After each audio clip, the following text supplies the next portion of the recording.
আমায় যদি পাহাড় হতে বলো, আমি প্রাচীন সাগর থেকে উত্থিত হব সাহসে। যদি নদী হতে বলো, তবে পাহাড় কেটে রূপোর বিনুনি এঁকে দেব চিত্রপটে। সোয়ানস ট্রাভেল ডায়েরির নতুন একটি ভিডিওতে আপনাদের স্বাগত জানাই। আজ নিয়ে এসেছি আমাদের পশ্চিম সিকিম ভ্রমণের দ্বিতীয় পর্ব। এখানে থাকছে বারফং গ্রামের হোমস্টে থেকে নামচি চারধাম ভ্রমণ আর সিকিমের একমাত্র চা বাগান টেমি টি গার্ডেনে ঘোরার অভিজ্ঞতা। আপনাদের বোঝার সুবিধের জন্য প্রথম পর্বের ভিডিওর লিঙ্ক আমরা ডেসক্রিপশন বক্সে দিয়ে রাখছি। আমাদের সম্পূর্ণ ওয়েস্ট সিকিম ভ্রমণের অভিজ্ঞতা এভাবেই একের পর এক পর্বের মাধ্যমে আপনাদের সামনে আমরা হাজির করব। আসুন তবে দেরি না করে শুরু করা যাক। সকাল সকাল ঘুম থেকে উঠেই আমরা দেখলাম ভোরের আকাশে স্লিপিং বুদ্ধা, তার সাথে হিমালয়ান রেঞ্জেসের একের পর এক তুষারাবৃত শৃঙ্গ। এখন সবাই ব্যালকনিতে দাঁড়িয়ে কাঞ্চনজঙ্ঘার ভিউটা দেখছে। চলুন দেখা যাক। রুম থেকে বেরোলেই এরকম পুরো কাঞ্চনজঙ্ঘার ভিউটা, স্লিপিং বুদ্ধাটা বোঝা যাচ্ছে।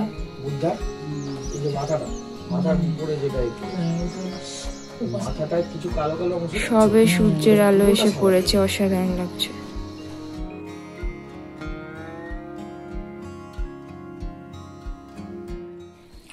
Good morning. আজকে আমাদের বারফুংয়ের হোমস্টে অর্থাৎ 7 মিরার লেক হোমস্টেতে দ্বিতীয় দিন। সকাল সকাল ব্রেকফাস্ট এসে গেছে। আপনারা দেখতে পাচ্ছেন বিরাট বড় বড় পুরি, আর তার সাথে রয়েছে সবজি আর ডিম সেদ্ধ।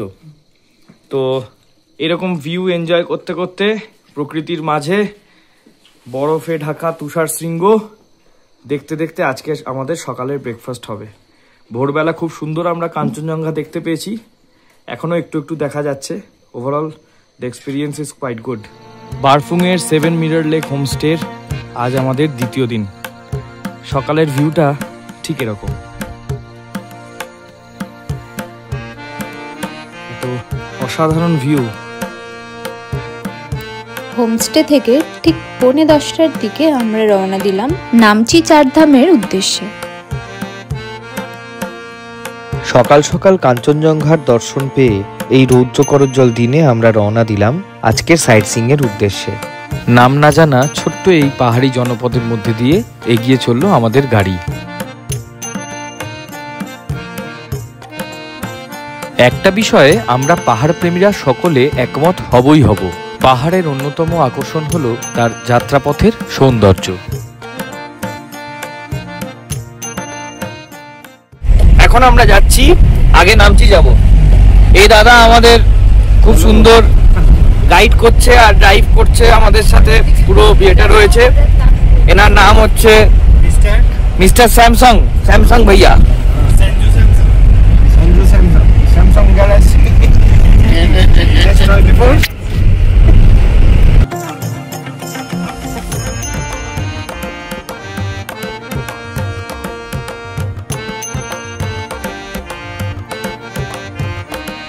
বারফুং হোমস্টে থেকে নামচি চারধাম ডিস্টেন্সটা প্রায় 35 কিলোমিটার।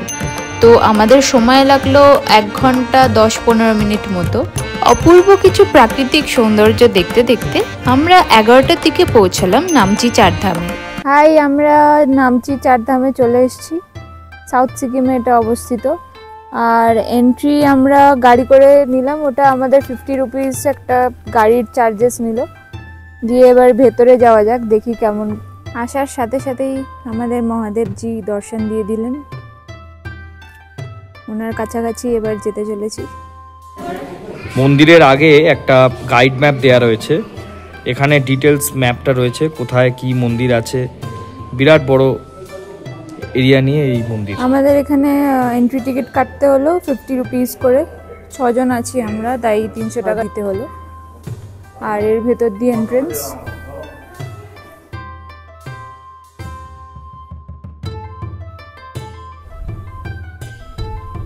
সুন্দর গেট, আর এখান দিয়ে মহাদেবজিকে দেখা যাচ্ছে।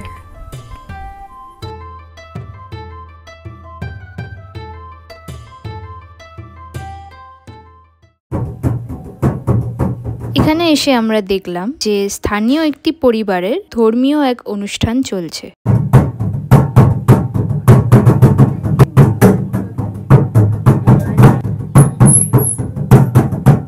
নামচি চারধামের এই শিব মন্দিরটি হলো মেন টেম্পল। এই মন্দিরটির উচ্চতা প্রায় 108 ফুট। ভেতরে আসার পরে মন্দিরটি দেখতে খুবই সুন্দর লাগছে, আর আশপাশটাও একবার দেখাতে বলবো। পাইন ফরেস্ট রয়েছে, খুব সুন্দর। ওভারঅল সিনিক ভ্যালুটা খুব ভাল লাগছে আমাদের দেখতে জায়গাটা। আর এই যে সামনে দেখা যাচ্ছে এটা হচ্ছে রামেশ্বরম টেম্পল, যেটা ভারতের দক্ষিণে অবস্থিত।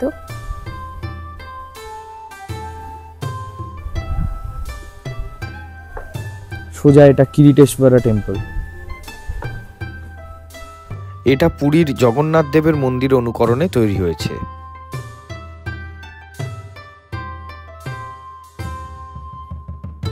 এখানে সব মানত করা দড়ি বাঁধা রয়েছে, পিছনে জগন্নাথজির মূর্তি। এখানে একটা ম্যাপ করা আছে, কোন দিকে কোনটা, বদ্রীনাথ ধাম, চাত্রী চার, সাইদোয়ার, সমস্তটা ম্যাপ করা আছে, অ্যারো দিয়ে ডিরেকশন দেওয়া। এটি হচ্ছে বদ্রীনাথ ধাম। বদ্রীনাথ ধামের রেপ্লিকাতে বানানো এটা, খুব সুন্দর কালারফুল মন্দিরটি বানিয়েছে।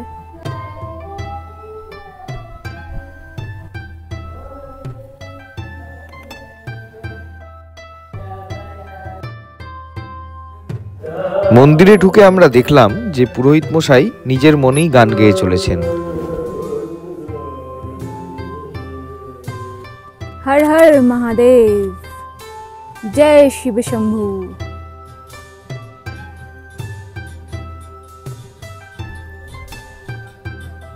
এটা হলো কেদারেশ্বর জ্যোতির্লিঙ্গ।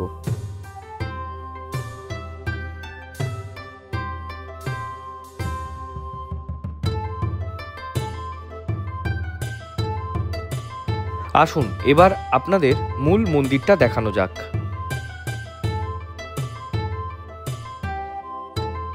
এবারে আমরা মূল মন্দির প্রাঙ্গণে প্রবেশ করছি।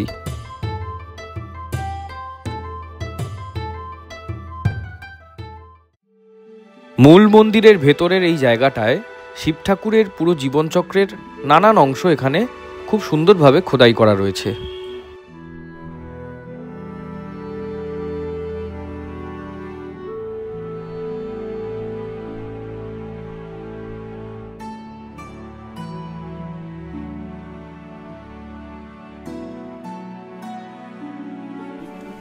এই নামচি চারধাম জায়গাটা আমাদের খুবই সুন্দর লাগলো, অসাধারণ একটি জায়গা।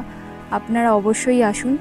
আর চারধাম বলতে গেলে ভারতের যে মেন 4টি ধাম আছে, উত্তর থেকে পশ্চিম, পূর্ব এবং দক্ষিণ। উত্তরে আমাদের যেরকম রয়েছে বদ্রীনাথ ধাম, দক্ষিণে রামেশ্বর, তারপরে পশ্চিমে রয়েছে দ্বারকা, আর পূর্বে রয়েছে আমাদের জগন্নাথ ধাম। তো এই 4টি ধামকে মেন কেন্দ্র করে আমাদের নামচি চারধামটা তৈরি করা হয়েছে। আর একটা তথ্য এখানে জানিয়ে রাখি, বেলা 12টার সময় মন্দির, এই যে মেন মন্দিরটি, এটি বন্ধ হয়ে যায়। 12:30টার দিকে আবার খোলে। তো মেনলি লাঞ্চের জন্য হয়তো এটা বন্ধ থাকে। আমরা ভেতরে থাকা অবস্থাতেই আমাদের বন্ধ করে দিয়েছিল। তারপরে এখানে যিনি পুরোহিত ছিলেন, ওনাকে বলাতে, রিকোয়েস্ট করাতে তারপরে বেরোতে দিল। তো আপনারা একটু টাইম মেনটেন করে আসবেন, আর হাতে সময় নিয়ে আসবেন, কারণ এখানে ঘুরতে অনেকটাই সময় লাগবে। অনেক বড় এরিয়া নিয়ে এটা লোকেটেড। খুব সুন্দরভাবে, কালারফুলভাবে মন্দিরগুলো মেনটেন করা হয়েছে। আর বললামই তো, এখানকার আপনার এন্ট্রি ফিস এক একজনের 50 টাকা করে। আজকে হচ্ছে 27শে সেপ্টেম্বর, আর টেম্পারেচার এখন খুব একটা গরম নেই, সূর্যের তাপটা আছে বলে একটু হিট লাগছে, কিন্তু ঠান্ডা ঠান্ডা একটা হাওয়া দিচ্ছে, তো খুব ভালো লাগছে। মোটামুটি এখন 24-25 হবে। কালকে যেমন প্রচণ্ড গরম ছিল, আজকে সেরম নেই।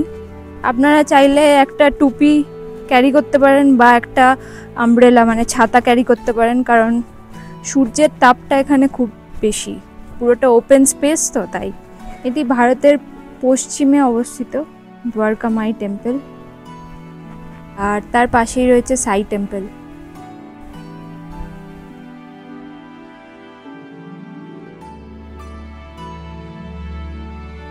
এটি হচ্ছে দ্বারকা ধাম। এখন যেহেতু 12টা বেজে গেছে দুপুর, তাই মন্দির বন্ধ হয়ে গেছে। আবার 12:30টার সময় এটি খুলবে। এটি হচ্ছে ভারতের দক্ষিণে অবস্থিত রামেশ্বরম টেম্পল। কি সুন্দরভাবে ডেকোরেটেড এই মন্দিরটি। রামেশ্বরম মন্দির।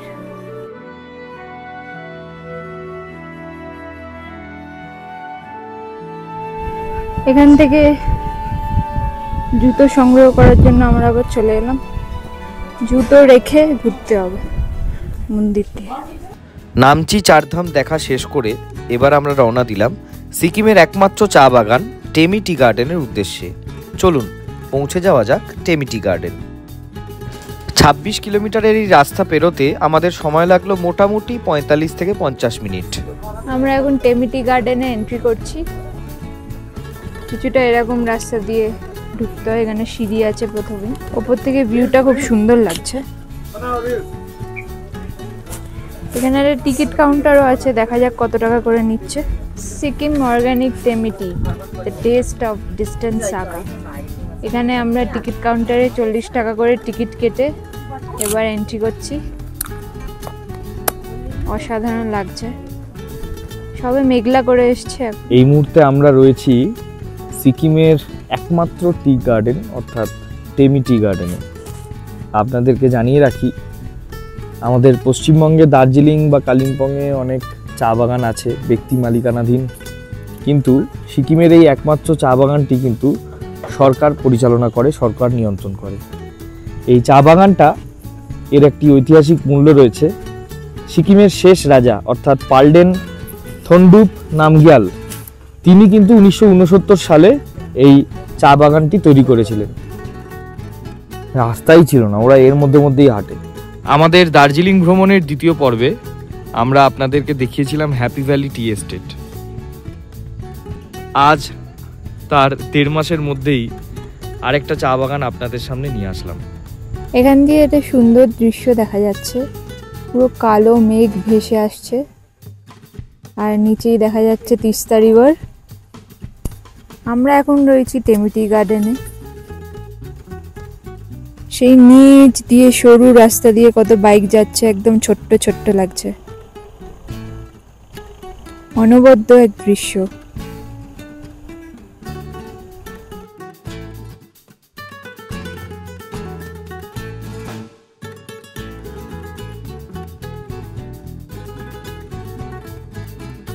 এই চা বাগানের মধ্যে দিয়ে হাঁটার একটা আলাদাই অনুভূতি।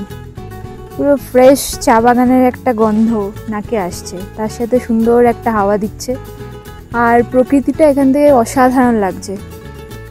আপনাদের বলবো আপনারা অবশ্যই একবার আসুন, এসে এই টেমি টি গার্ডেনের যে দৃশ্য এটা একবার সচক্ষে দেখে যান। এই চা বাগানের ব্রিফ হিস্ট্রি তো আপনাদের জানালাম। আসুন আরেকটা তথ্য আপনাদেরকে বলি। এই টেমি টি গার্ডেন কিন্তু টেনদং হিলের ওপরে অবস্থিত এবং প্রায় 463 একর জায়গা নিয়ে এই চা বাগান তৈরি। ভাবতে পারেন কতটা বিস্তৃত এই এলাকা। শুধুমাত্র পশ্চিমবঙ্গ নয়, ভারতবর্ষ এমনকি ভারতবর্ষের বাইরেও আন্তর্জাতিক বাজারেও এই টেমি টি গার্ডেনের উৎকৃষ্ট মানের চায়ের ব্যাপক চাহিদা রয়েছে। বহু মানুষ এখান থেকে চা সংগ্রহ করে নিয়ে যান। কেমন লাগছে? অসাধারণ একটি জায়গা, অপূর্ব লাগছে। এখানে পুরো সবুজ সবুজ টি গার্ডেন, সিকিমের একমাত্র টি গার্ডেন, আর ঠান্ডা একটা হাওয়া বইছে, খুব সুন্দর লাগছে। এই তো কদিন আগে দার্জিলিংয়ে হ্যাপি ভ্যালি ঘুরে আসলে, তো সেটার সাথে এটার কম্প্যারিজন করলে কোনটা বেটার? হ্যাঁ, দুটো অবভিয়াসলি দুটো দুরকম। দার্জিলিংয়েরটাও আমাদের পরিবেশটা অন্যরকম ছিল, পুরো মেঘের মধ্যে দিয়ে আমরা হাঁটছিলাম, মেঘ এসে ভিজিয়ে দিয়ে যাচ্ছিল। আর এখানে একটা ঠান্ডা হাওয়া বইছে, মানে আমেজটাই আলাদা। এরিয়ার ক্ষেত্রে এটা অনেকটা বড় যা দেখে মনে হচ্ছে, কিন্তু বেশ সুন্দর, দুটোই ভালো। আসুন আমাদের সাথে পরের লোকেশনে। আজকের পর্ব তাহলে এই অবধি থাক। ওয়েস্ট সিকিম ভ্রমণের বাকি অংশগুলি দেখার জন্য আমাদের ইউটিউব চ্যানেল অর্থাৎ সোয়ানস ট্রাভেল ডায়েরিতে অবশ্যই নজর রাখবেন। সাবস্ক্রাইব করুন আমাদের চ্যানেল এবং ভালো লাগলে অবশ্যই শেয়ার করবেন। Bye bye.